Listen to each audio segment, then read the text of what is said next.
Olá, seja muito bem-vindo, bem-vinda a mais um Clube FI Entrevista, o programa dos fundos imobiliários, dos investimentos alternativos, aquele que junta o mercado financeiro com a economia real, com o mercado imobiliário e de vez em quando outros mercados também. Hoje a gente vai bater um papo que tem muito dessa conexão e provavelmente te mostrando que está meio desbalanceada essa junção de mercado financeiro com economia real. O que a gente tem visto acontecer na economia real não é um quadro tão feio quanto o mercado financeiro vem pintando.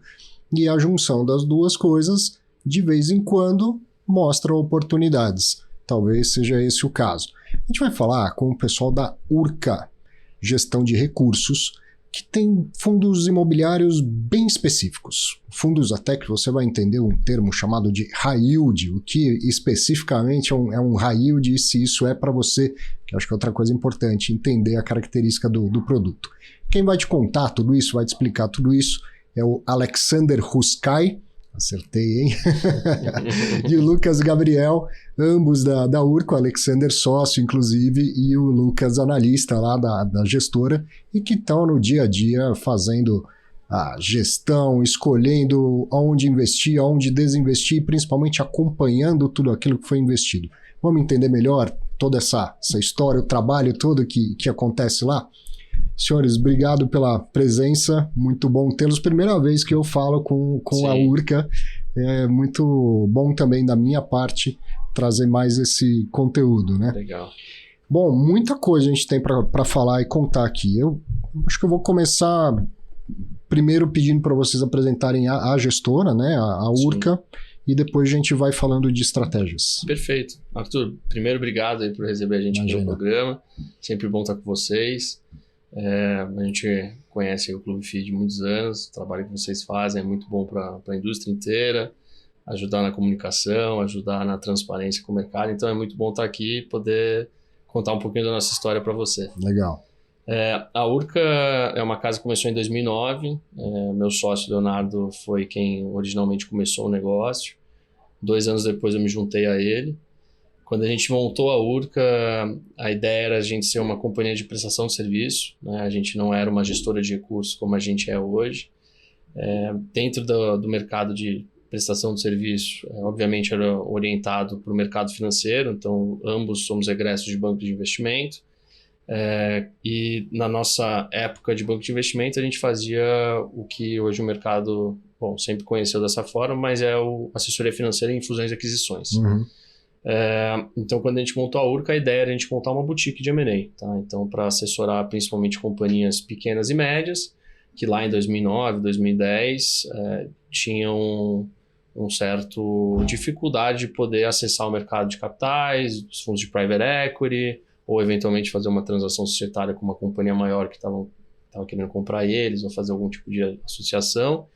E como a gente tinha essa experiência dentro dos grandes bancos, que prestavam esse tipo de serviço para grandes companhias, a gente falou, poxa, vamos tentar sair e montar uma coisa um pouco mais tailor-made, um pouco mais alfaiate aqui, para poder assessorar essa turma que é o pequeno e o médio empresário brasileiro, né?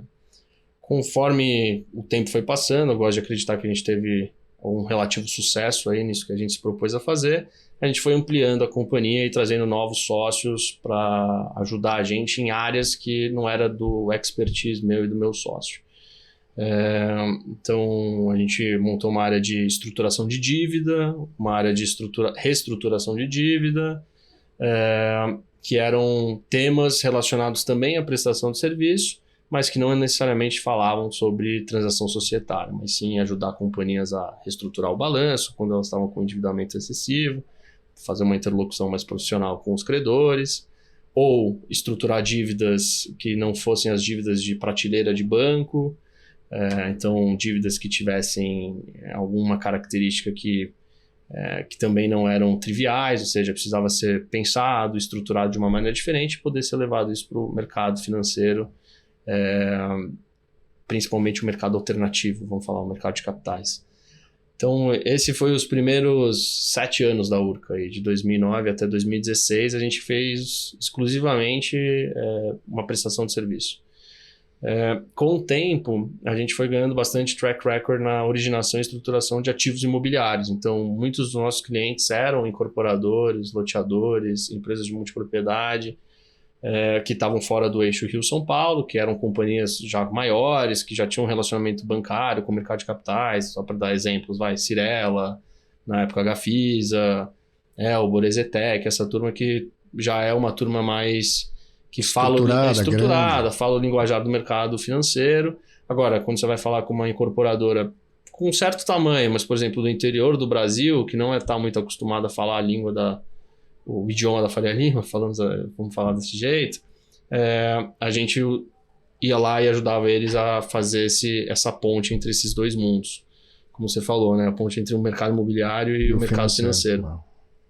E fizemos isso também ali por bastante tempo, até que a gente se sentiu confortável o suficiente para montar a nossa gestora, dado que a gente estava originando e estruturando produtos financeiros e muitas vezes colocando ele em vários fundos imobiliários aqui, bastante conhecidos, ou até bancos com foco maior em mercado imobiliário. A gente falou, poxa, estamos fazendo uma parte que é relativamente complexa, que é originar e estruturar ativo. Acho que está na hora da gente montar a nossa gestora para poder encarteirar esses ativos que a gente está fazendo esse trabalho todo. E foi aí que deu a gênese da nossa gestora. Então, em 2018, formalmente, a gente começou a gestora e de lá para cá a gente, graças a Deus, vem crescendo. Também viemos tendo sucesso aí, entre trancos e barrancos, que a gente sabe que não é fácil, né? E em 2019 nasce o Urca Prime Renda, que foi o primeiro fundo imobiliário. Esse é o primeiro fundo da casa. Esse produto fundo imobiliário ele é um negócio tão interessante, tão único, que se você pensar, tudo que você me contou que a gestora nasceu para fazer é feito via fundo imobiliário. Ele está lá financiando empreendedores de todos os tamanhos, de todos os lugares do país. Eventualmente, duas operações que estão lá dentro podem se fundir em uma só, sim, com a ajuda do olhar do gestor, e falar, tem uma operação aqui, casa com essa, por que vocês não fazem uma coisa só? Vamos reestruturar esse negócio, né? Então, o fundo imobiliário é um produto tão dinâmico, tão interessante mesmo, que ele consegue funcionar como um mini banco, como um mini IB. Não é? Tudo isso cabe dentro do produto fundo imobiliário. Né? Acho que a ideia, as gestoras, né, que fazem a gestão dos fundos imobiliários, elas conseguem, de certa forma, sair um pouco daquele enrijecimento que é o mercado bancário tradicional, né? Então, a gente consegue ter uma reunião com o incorporador e modelar caso a caso. E fazer aquilo que a gente... É muito comum em mercados como de infraestrutura, mas que obviamente são cheques muito maiores, é o famoso Project Finance. Uhum. Então aqui é como se a gente estivesse fazendo um financiamento projeto a projeto, estudando as particularidades de cada região, de cada incorporação, e vendo o que casa. E muitas vezes é mais uma questão de você sentar e negociar do que você ter um certo formato de fazer negócio, que é como os bancos praticam, né? Também não dá para você ganhar escala se você tiver muita flexibilidade. O mercado financeiro acaba, o mercado de capitais via os fundos imobiliários acaba tendo menos rigidez e mais disposição para conversar e tentar encontrar um formato para fazer o negócio acontecer. Então, de fato, tá correto, concordo contigo, Arthur. E falando dessa conexão de mercado financeiro com a economia real e mais precisamente o mercado imobiliário, o primeiro fundo nasce em 2019, que era uma época de queda de juros. Uhum. Depois o juro começa a subir, agora o juro começa a cair, depois começa a subir de novo. O mercado imobiliário, ele não ficou maior, nem menor, depois maior, nem menor. A economia real, e principalmente imobiliário, ele tem um ritmo que é muito diferente do mercado financeiro, né? Sim. É evidente que existem consequências do que acontece no mercado financeiro que chegam na economia real. Sim. Se o juro está muito alto como está agora, nascem menos novos projetos. Isso. Alguns projetos menos eficientes vão ter dificuldades financeiras e tal. Mas não é o mundo financeiro que dita o mercado imobiliário, né? Sim. E isso tudo você tem que encontrar e encaixar dentro da gestão de um fundo de imobiliário que financia diretamente os projetos, né? Eu vou dar a minha opinião, acho que depois eu queria escutar a opinião do meu sócio aqui, do Lucas. O mercado de fundos imobiliários ele é um mercado relativamente novo, né, comparado com os mercados mais tradicionais de renda variável. Então, assim, ele foi um mercado que cresceu muito nos últimos anos, muito, acho que, drivado, aí, direcionado pela queda de taxas de juros.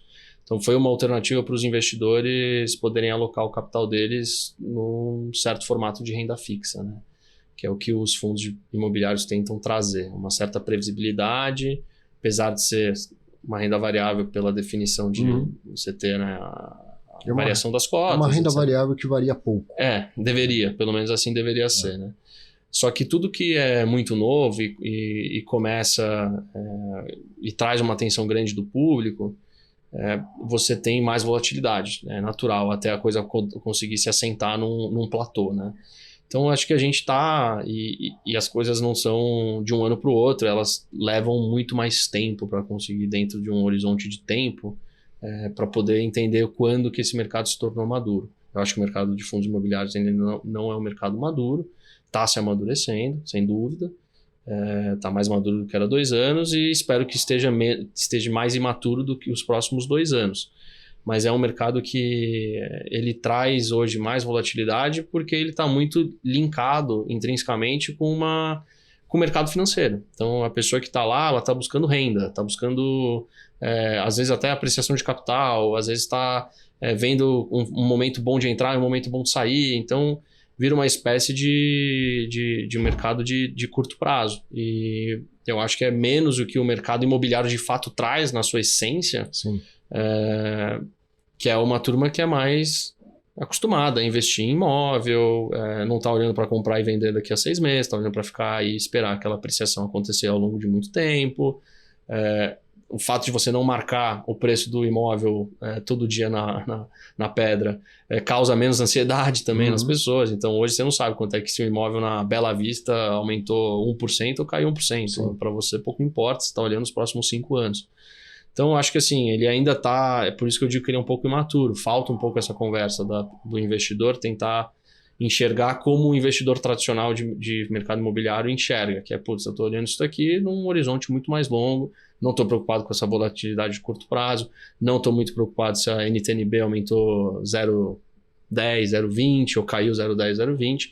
Não estou falando que isso tem que ser ignorado, mas não é a dinâmica do investidor tradicional do mercado de tijolo mesmo. Né? Não sei o que você acha. Não, assina embaixo o que o Alex falou. E tem um ponto, né? A gente gosta muito de fazer comparativos, então a gente olha muito o mercado americano. E a gente vê o tamanho dos REITs e comparáveis, e assim, a gente entende que o Brasil ainda é muito incipiente no nosso mercado de FIIs. Apesar de ter um crescimento vertiginoso nos últimos 3, 4 anos, como o Alex citou bem, taxa de juros mais baixa, diversos projetos saindo no mercado. Então a gente viu esse nosso mercado crescer, mas a gente entende que ainda tem muito espaço, apesar das dificuldades que a gente encontra no meio do caminho. Eu acho que tem muito mercado para crescer. A indústria está se consolidando cada vez mais, então a gente tem prestadores de serviços novos entrando, novos originadores, estruturadores. Então eu acho que tem tudo para continuar crescendo. Apesar de que a gente sabe que nos próximos 2 ou 3 anos aqui vai ser um pouco mais difícil por conta da conjuntura que a gente está passando. Nosso trabalho na Urca como um todo é se cuidar, manter as carteiras saudáveis, fazer a zeladoria, tá? É o que a gente faz lá dentro de casa. Então acho que, falando bem brevemente, o Alex foi cirúrgico aqui em tudo que ele falou. É basicamente isso que a gente enxerga aqui para o mercado imobiliário agora, principalmente na parte de FIIs, e o que a gente enxerga para os próximos 2 ou 3 anos esse é o nosso pensamento. Eu acho que o mercado de fundo imobiliário ele traz algumas vantagens. Ele é a renda variável do brasileiro. Tá? Na minha opinião, o fundo imobiliário é a renda variável que o brasileiro elegeu, mais do que o mercado de ações. E uma das vantagens é a tangibilidade. Então, se você é investidor de fundo imobiliário, está preocupado porque as cotas estão caindo, você deve ter um fundo de shopping. Vai até o shopping. Vai lá agora, fim de ano, vai lá. Dá uma olhada com quanto vai demorar para estacionar, para conseguir comer na praça de alimentação, para comprar na loja e tal. Faça essa conexão do mundo financeiro com a economia real. E aí você vai voltar para casa mais tranquilo. Talvez você vá falar, já que caiu muito, eu vou comprar mais. porque o que eu vivi na pele, na vida real, é bem diferente do que eu estou vendo no preço da cota. Né? Sem dúvida. Essa tangibilidade que o mercado de fundo imobiliário traz é uma das vantagens que deixa ele tão amigável para as pessoas em geral, para o investidor pessoa física. Quando a gente fala, vou começar falando do Prime Renda, depois a gente fala do fundo mais recente, que é o Hedge Fund. A gente está dizendo de um fundo que começou comprando principalmente CRIs, papéis de renda fixa, que financiam os empreendedores imobiliários. Isso. E aí a gente fala principalmente de imóveis residenciais, os multipropriedades e tudo mais. Eu posso afirmar que é um fundo high yield, como eu falei na abertura? O que implica para as pessoas ser um fundo high yield? O que eu devo entender como investidor, investidora? Sim. O que é um high yield e se ele é adequado para mim? Tá. Assim, a definição, né, do high yield se você for traduzir do inglês na literatura mesmo, é taxas altas, né? Uhum. High yield, juros altos.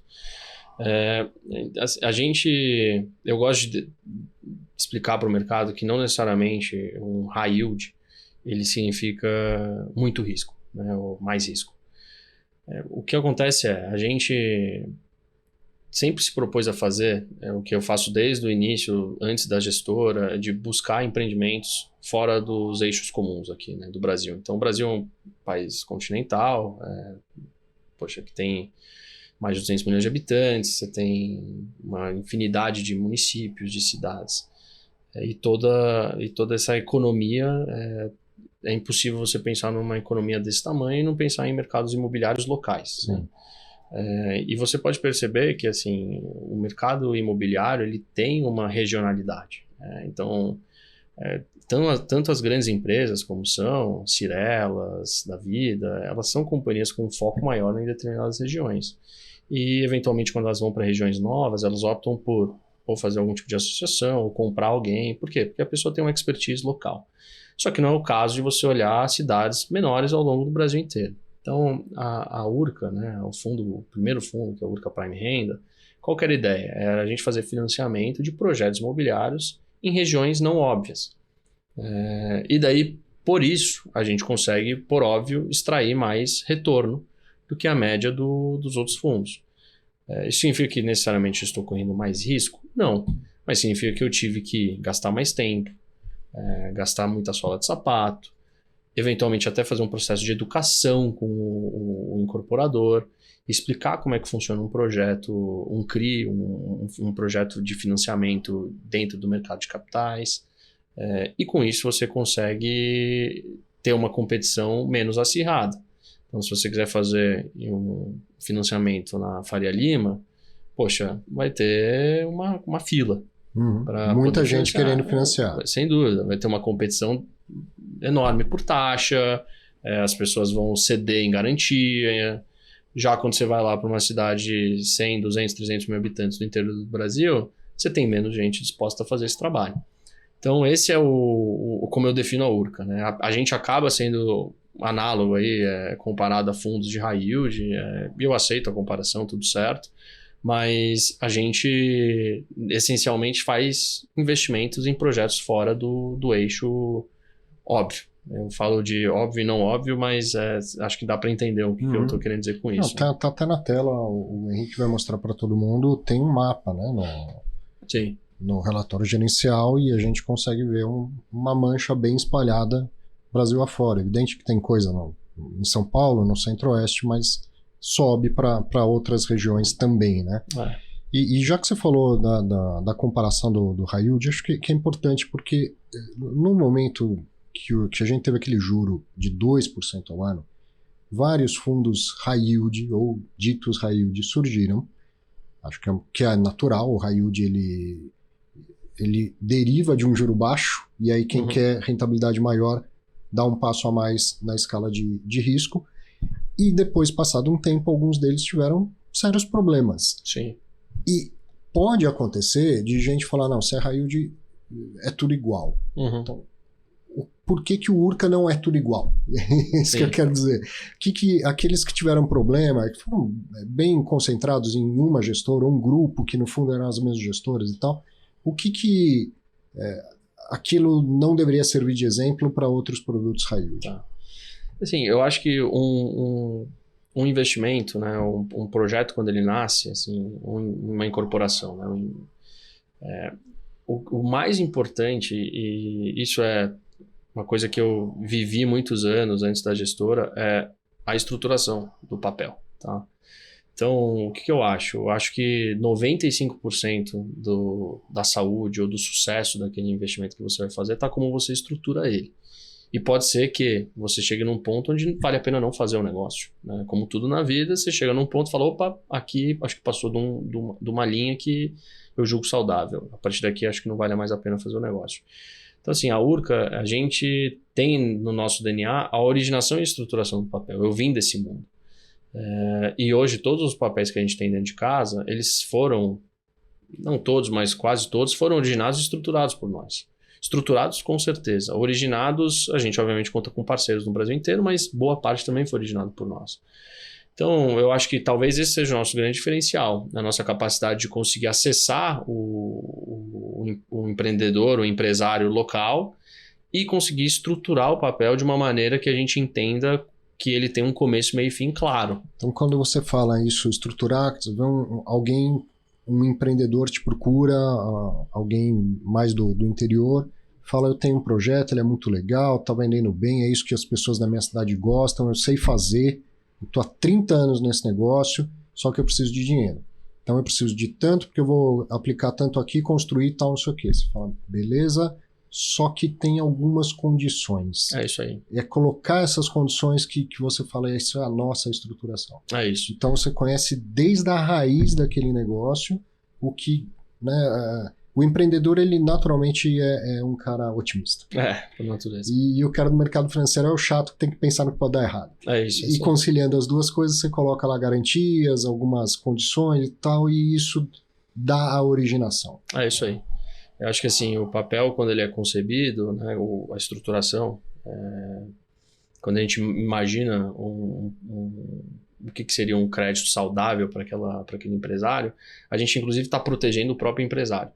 Porque muitos deles, como você falou, é otimista, né? A maioria deles, ou todos eles, acho que tem que ser, pelo dever de ofício deles todos, mas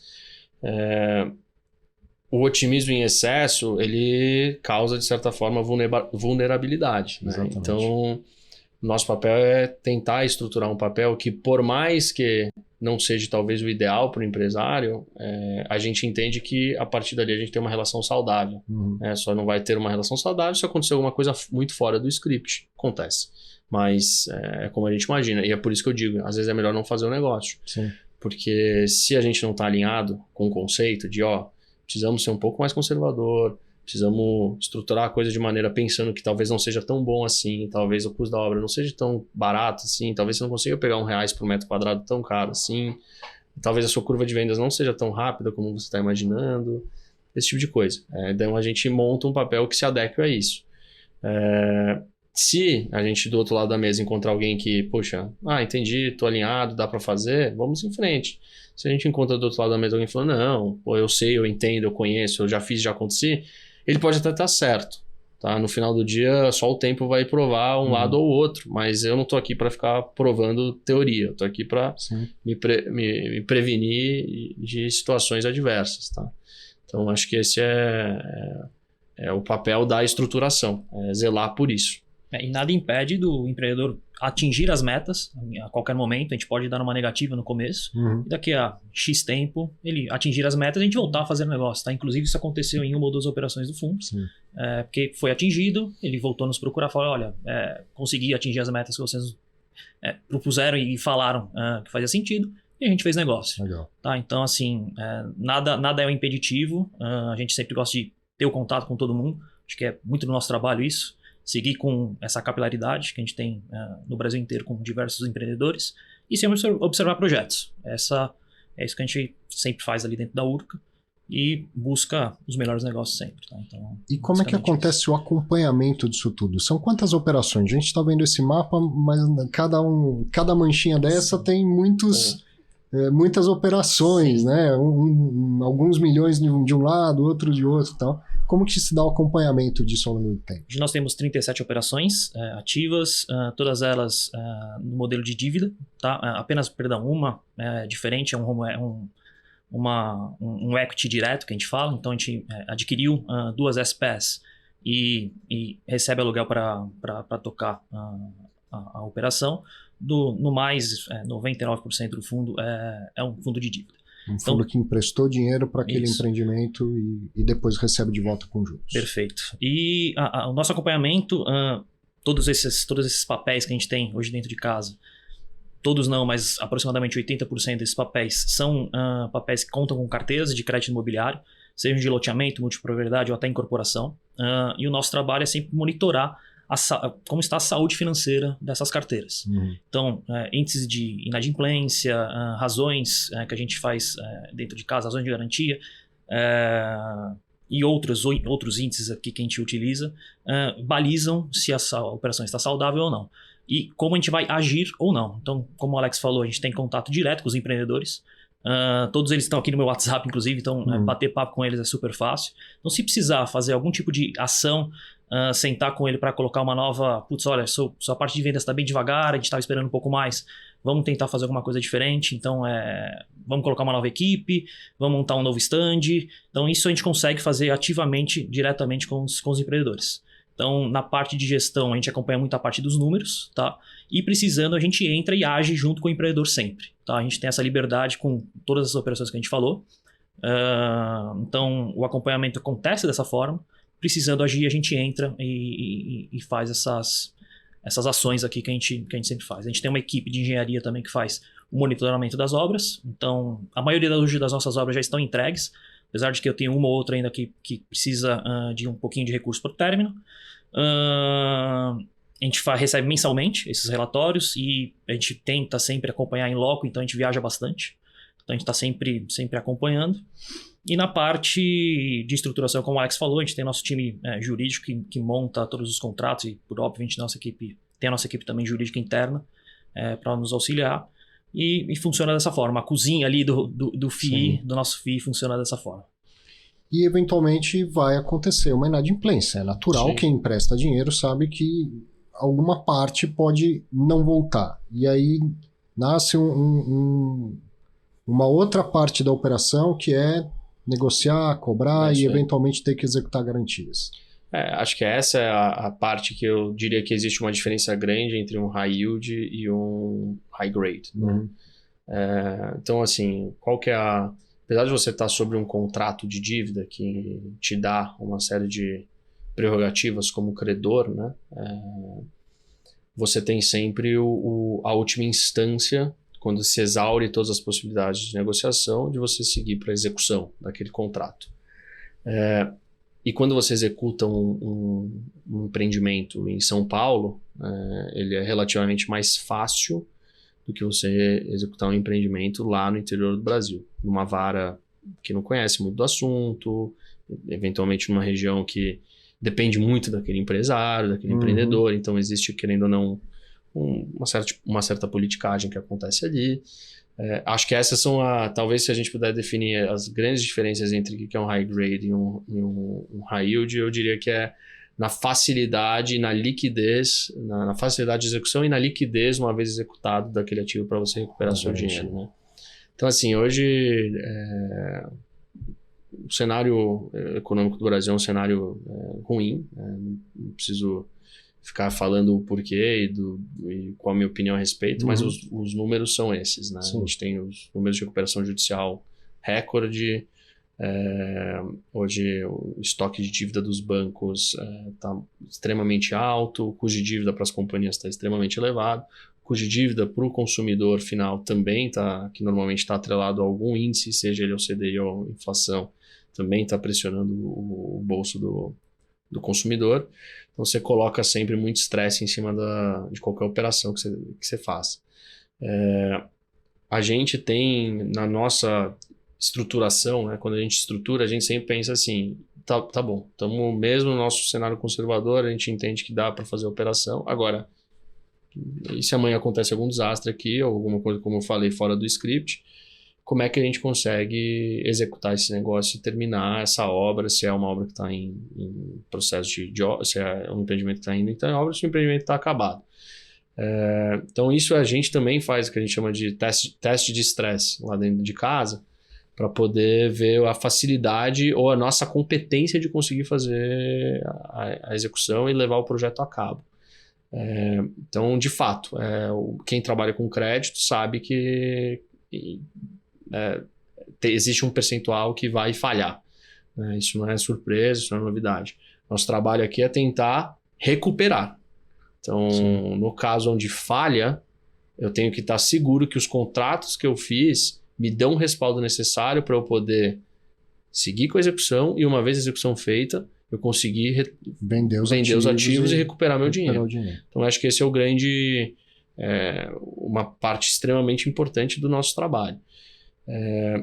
E dentro de fundos imobiliários, tem daí essa confusão, que é o seguinte: poxa, o dividendo caiu. Significa que o fundo perdeu dinheiro ou tomou algum tipo de desconto em dívida ou posso me preparar para o pior? Não necessariamente. Por quê? Porque de fato você pode ter um crédito que parou de pagar. E vamos supor que ele seja o último caso, como eu mencionei. Putz, isso aqui não tem conversa, vamos ter que executar. Entrar na justiça, executar o imóvel. O que acontece? Existe um processo legal para isso acontecer. Não é no meu bel prazer, eu preciso seguir o rito. E o rito leva tempo. O dividendo é machucado durante esse tempo. Só que uma vez que você consegue vender os ativos, você recupera o recurso que você investiu e eventualmente você consegue recuperar os juros e a multa e etc.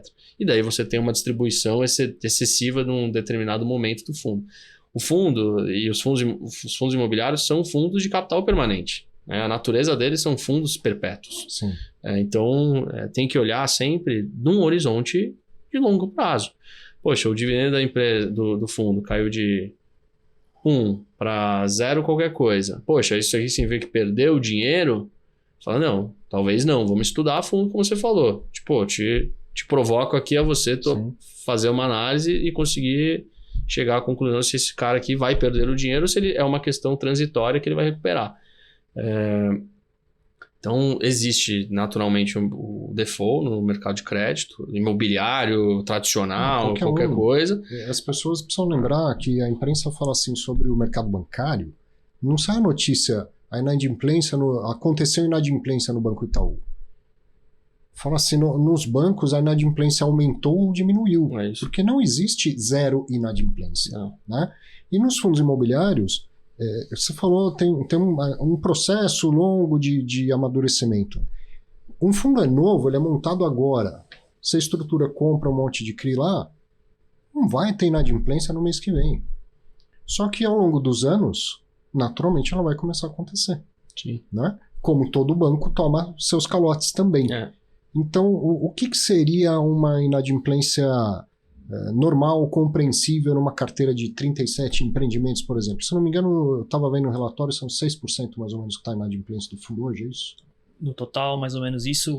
Essa inadimplência que a gente demonstra dentro do relatório é a inadimplência que a gente fala das carteiras. Então eu mostro ali como estão a saúde das carteiras, que no final das contas é o que está pagando todos os CRIs ali da tela. Hoje, em inadimplência efetiva, eu tenho uma só operação, que é uma operação de Olimpo, que é praticamente 0,6%, e todas as outras existem renegociações. Tá? Então a gente renegocia um prazo um pouco maior, dá um waiver de um pagamento de juros e amortização para dar um fôlego, talvez, para a carteira voltar a ter a saúde que ela tinha no começo, como você bem falou, Arthur, que não tinha essa inadimplência, para que a gente volte a performar da maneira que a gente estava fazendo no início da operação. Então, o que a gente enxerga dentro do nosso relatório é a inadimplência da carteira, inadimplência propriamente dita de papéis que a gente tem dentro, é uma operação só, que representa aproximadamente 0,6% do portfólio total. E algumas renegociações, essas renegociações chegam ali em torno de 15%, 20%, que a gente renegocia para estender talvez um prazo, para renegociar alguma parte de carteira, tocar um pouco mais a obra, então a obra acabou atrasando por N motivos, e a gente precisa dar um pouco mais de prazo e ceder um pouco mais de recursos e a carteira não vai fazer frente a isso. Putz, olha, vamos dar um waiver então para fazer frente a essas necessidades. Então a gente consegue ter essa maleabilidade para trabalhar nos papéis, tá? Então a gente faz dessa forma. E olhando para o rendimento, queria que vocês falassem mais, explicassem até o que o componente inflação é importante aí. Eu me lembro bem de uma época em que todos os fundos de papel estavam distribuindo horrores, o Urca Prime Renda chegou a distribuir mais de R$2 por mês, Sim. e boa parte disso era a inflação, não é? Aí, passado um tempo, a inflação caiu, chegou a ter uma deflação, obviamente, a febre está aumentando, o Banco Central está agindo, em algum momento isso funciona, chega a ter uma deflação.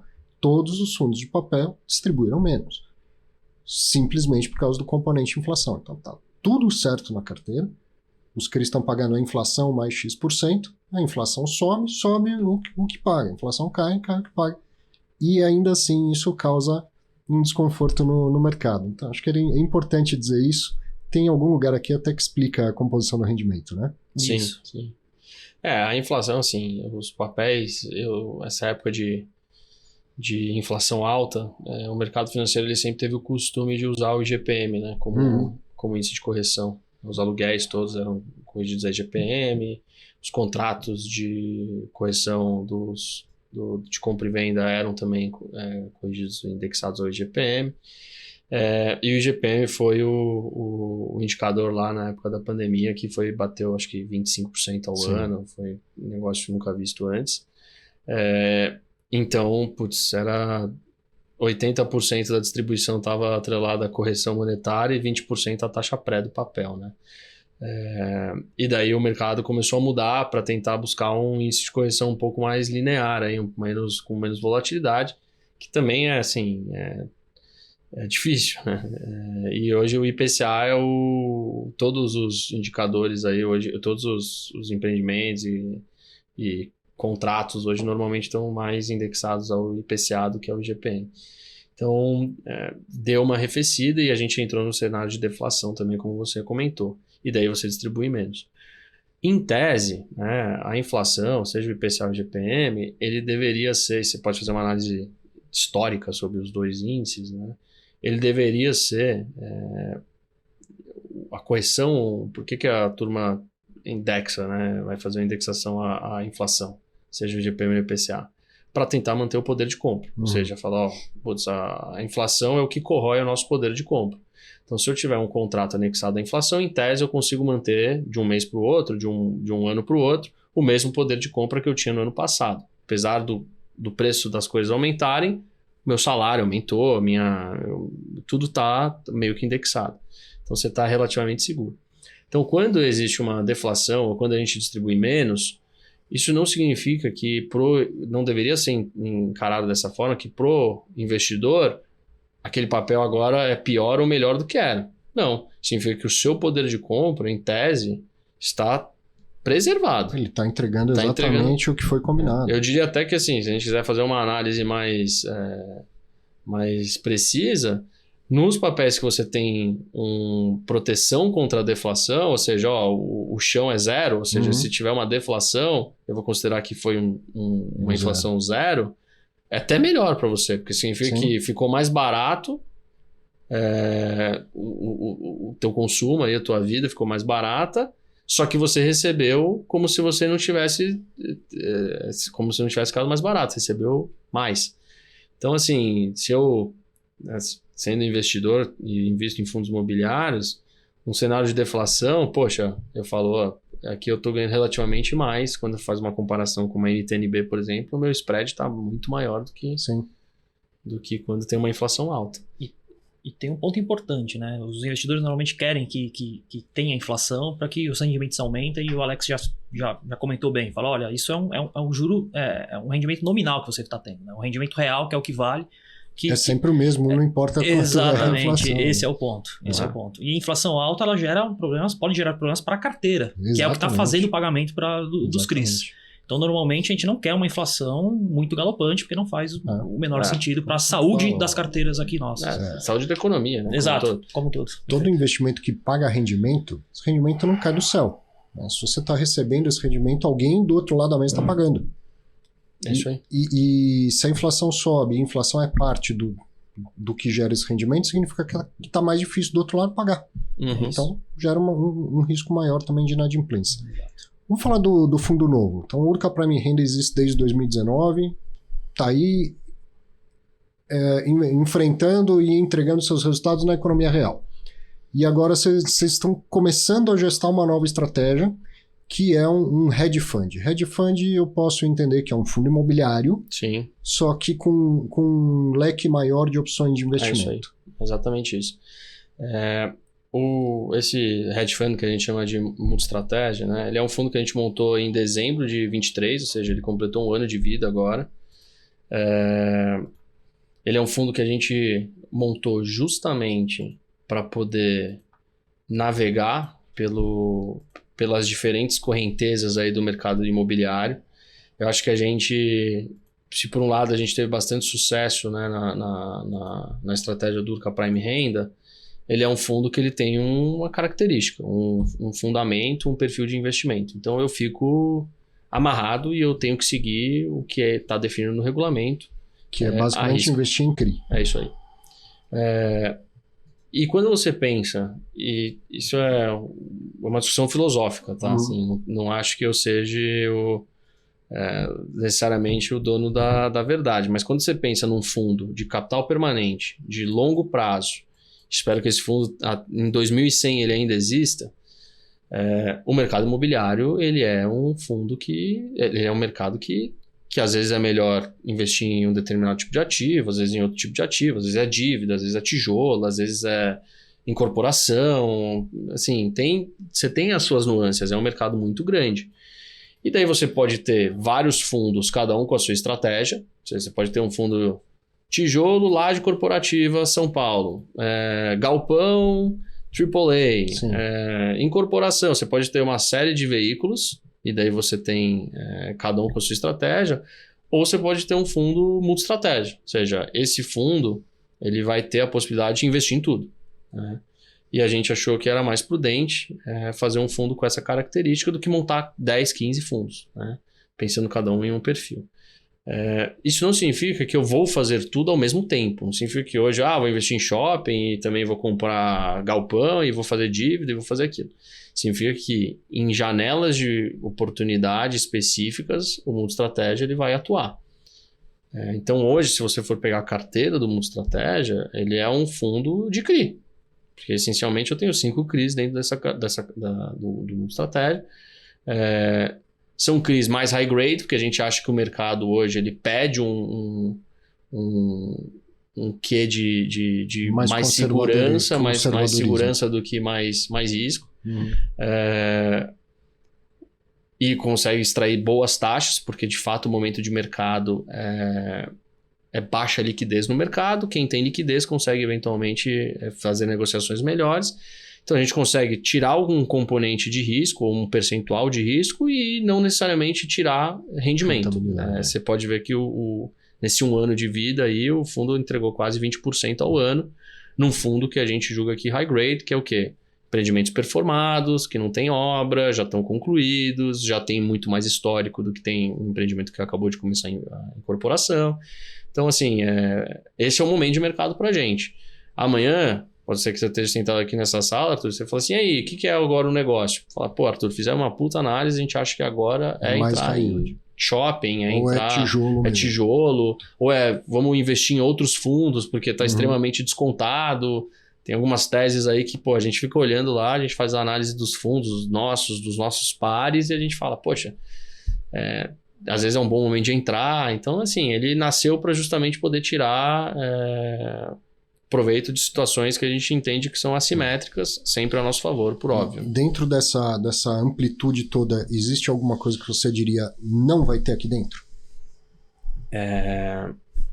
Eu te pergunto por 2 motivos. Tem 2 personagens do mercado financeiro que podem entender, mas tem uma certa dificuldade com essa estratégia, com essa amplitude, que é o investidor e o analista. Na hora do analista falar, vou colocar na minha carteira recomendada, eu falo, mas eu comparo isso com o quê? Né? Sim. Acho que o investidor ele tem que olhar da seguinte maneira: eu estou conhecendo a Urca, eu estou gostando da gestora, eu acho que eles têm competência para entregar e conhecem o mercado financeiro, então eu quero mais resolver em um produto que eles tenham amplitude para comprar tijolo quando tem que ser, papel quando tem que ser, mais high grade, mais high yield e tudo mais. Agora, como ele entende e compara um fundo mais... né, um hedge fund, assim? Ou qual o limite que ele encontra? Assim? Tem algo que você fala, por exemplo, vou chutar aqui, hospital não vai ter aqui dentro. Existe algo pensado por uma restrição ou não? Onde tiver oportunidade pode ter negócio. Eu acho que é mais por essa linha, Arthur. Assim, a gente tem nossos dogmas, né? A gente sabe de alguns setores do mercado imobiliário que são mais desafiadores do que outros. Que eu optaria por não fazer negócio, mas, de novo, é um organismo vivo isso aqui, né? Sim. As coisas mudam, as leis mudam. Os mercados amadurecem. Então, assim... Eu diria que o próprio hedge fund é um produto que vem do amadurecimento do mercado. Né? Por que não tem um hedge fund com 15 anos? Porque o mercado não tinha maturidade para isso. Nem no mercado imobiliário, nem no mercado financeiro. Então, naturalmente, isso vai acontecendo, né? E como você falou, não tem um dogma. Se hoje tem um mercado imobiliário que pouca gente atua, daqui a 5, 10 anos esse mercado pode estar mais desenvolvido, mais transparente e que outros fundos passem a atuar. Isso mesmo. Eu acho que assim, então, para você responder diretamente a sua pergunta, eu não faria nenhuma afirmação hoje categórica de que isso nunca haverá. Tá? Eu acho que o hedge fund, a fluidez dele é justamente poder ser fluido. A característica dele é poder ser fluido. Você me perguntar assim, você tem alguma coisa que você não faria hoje? Tem várias. Hoje. E se perguntar amanhã, esse hoje vai mudar também. E assim vai. Ou seja, acho que você usou uma palavra interessante. Ele é fluido. Ele vai fluir por onde estiverem as oportunidades. Né? Vou dar um exemplo de um mercado desse que eu acompanho o fundo imobiliário desde 2010. No começo eu ouvi as pessoas falarem nisso aqui eu prefiro não atuar e hoje é parte importante dos fundos de papel que é a multipropriedade. Queria que você falasse um pouco disso, explicasse para as pessoas e até um setor que em muitos casos ficou manchado e acho que não é bem assim. Tem gente que trabalha bem na multipropriedade. Né? A multipropriedade, assim... É um mercado que ele foi muito pouco explorado por muita gente, né? Pelos bancos, sempre foi esquecido pelos bancos, pelas gestoras, a maioria delas também optou por não olhar, que de novo, pode ser que abra uma oportunidade, né? A gente, no nosso fundo, que é o Urca Prime Renda, a gente tem 6 multipropriedades. Temos 6 multipropriedades. Todas elas, com exceção de uma, que é uma reestruturação, e é uma reestruturação por natureza já, desde o início, entregam resultado. Todas elas operando, quer dizer, das 6, vamos tirar uma operação que eu te falei que era já uma reestruturação, das 5, 3 delas operando, uma entregando agora para início de fevereiro já começa a operar. O soft opening agora Réveillon desse ano, mas fevereiro, carnaval, de fato, operando 100%, e outra em obra que entrega aí no meio do ano que vem. Todas essas outras operações, seja elas que estão funcionando, as que não ainda estão entregando, estão em obra, eu nunca tive nenhum problema com elas. São operações extremamente boas, saldo devedor sempre diminuindo, os empresários sempre querendo amortizar a operação, porque as coisas estão acontecendo, está indo tudo certo. Então, assim, é um setor que ele, obviamente, tem seus desafios. Eu acho que a lei de multipropriedade é uma lei extremamente nova, foi do governo Temer. Apesar do conceito já ser um conceito que a turma já conhece, que era do antigo timeshare, etc., mas a lei, de fato, foi oficializada no governo do Temer. É um mercado novo. Então, tudo que é novo, e daí fazendo uma analogia ao nosso mercado de fundos imobiliários, ele traz volatilidade, ele traz novidade, ele traz empresários que não tinham experiência por definição, porque não é um mercado que existia. Sim. Então o cara precisa começar a entender como é que funciona. Então você tem muita gente querendo entrar quase como se fosse assim, né? O Velho Oeste. O cara entra lá, vê uma série de oportunidades e daí você vai começando a separar quem é mais sério de quem é menos sério, de quem é mais competente, quem não é tão competente, quem sabe operar muito bem, quem não sabe operar tão bem, aquele que não sabe operar tão bem, qual é o remédio para ele conseguir não ter um problema. Então assim, eu não tenho zero problema com multipropriedade. Eu acho que é uma categoria aí do mercado imobiliário boa, acho que serve seu propósito, não tenho nada que a desabone. Eu sei os desafios, eu sei onde procurar e tentar separar o joio do trigo. Agora, dito isso, não tenho nenhum tipo de problema com multipropriedade. Ainda agora, voltando um pouco ao hedge fund, o Urca Prime Renda, ele tem um apelido, eu adoro quando os fundos ganham apelidos, né? Ele é o Urcão da Massa, tem quase 80 mil cotistas e tal, eu acho isso tão espontâneo, tão natural, eu acho um barato quando isso acontece.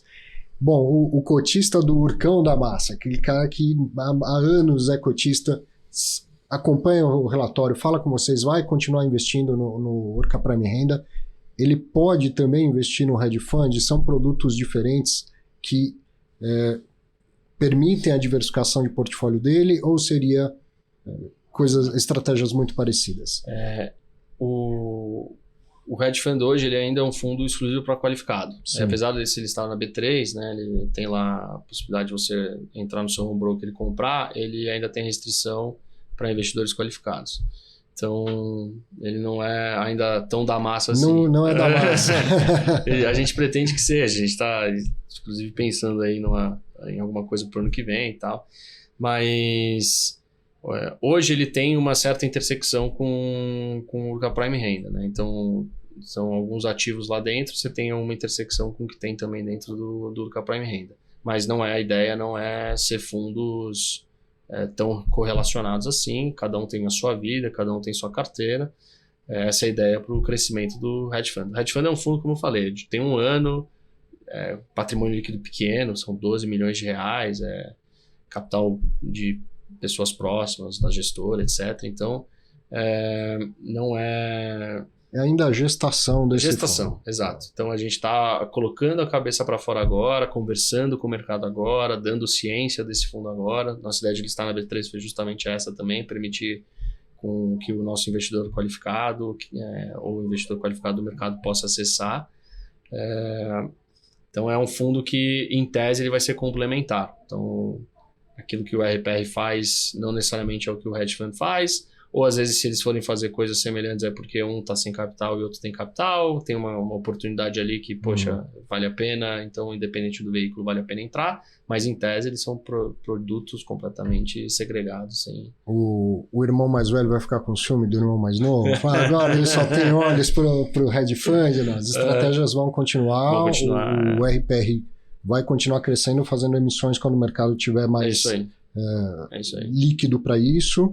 Até porque o tamanho é importante. Sem dúvida, né? Sem dúvida. E eu diria que no hedge fund até mais. Para que você possa implementar várias estratégias ao mesmo tempo, é preciso mais capital, mais renda. Né? É isso aí. Sem dúvida. Legal.